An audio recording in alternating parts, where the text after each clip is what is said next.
জাম্বিয়ার বাণিজ্যিক নগরী কিতোয়ায় কপার খনির বাঁধ ভেঙে বিষাক্ত বর্জ্য ছড়িয়ে পড়ে কাফুয়ে নদীতে।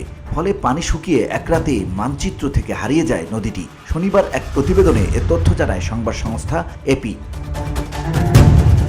প্রতিবেদনে বলা হয়, গত 18 ফেব্রুয়ারি চীনা মালিকানাধীন একটি কপার খনির ড্যাম ধসে পড়ে। এতে থাকা প্রায় 50 মিলিয়ন লিটার অ্যাসিডযুক্ত বিষাক্ত বর্জ্য ও ভারী ধাতু মিশে যায় খনির পাশ দিয়ে বয়ে যাওয়া কাফুয়ে নদীতে। বসুন্ধরা, উত্তরা, বনশ্রী, কুড়িল ও বাড্ডা সহ রাজধানীর বিভিন্ন স্থানে অভিজাত ও অত্যাধুনিক মানের ফ্ল্যাট কেনার এক নির্ভরযোগ্য প্রতিষ্ঠান প্লেজেন্ট প্রপার্টিজ লিমিটেড। তাই আপনার স্বপ্নের আবাসনের জন্য আজই যোগাযোগ করুন। Pleasant properties limited, where destiny matures eventually.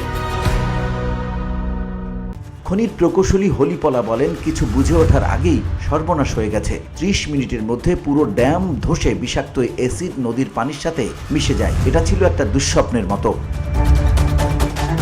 এ ঘটনায় ব্যাপক ক্ষতিগ্রস্ত নদী তীরবর্তী বাসিন্দারা। কৃষিকাজ, মাছ ধরার সাথে জড়িতরা এখন শুধু হাহুতাশ করছেন। দূষণের ফলে ভেসে উঠেছে হাজার হাজার মৃত মাছ, নষ্ট হয়ে গেছে ভুট্টা এবং চীনা বাদামের ক্ষেত। পরিবেশবিদ চিলেকোয়া মাম্বা বলেন, এটা পরিবেশগত বিপর্যয়। খনির বিষাক্ত অ্যাসিড নদীর পানির সাথে মিশে যাওয়ায় তীরবর্তী হাজার হাজার মানুষ ক্ষতিগ্রস্ত হয়েছে। VOD Bangla news desk.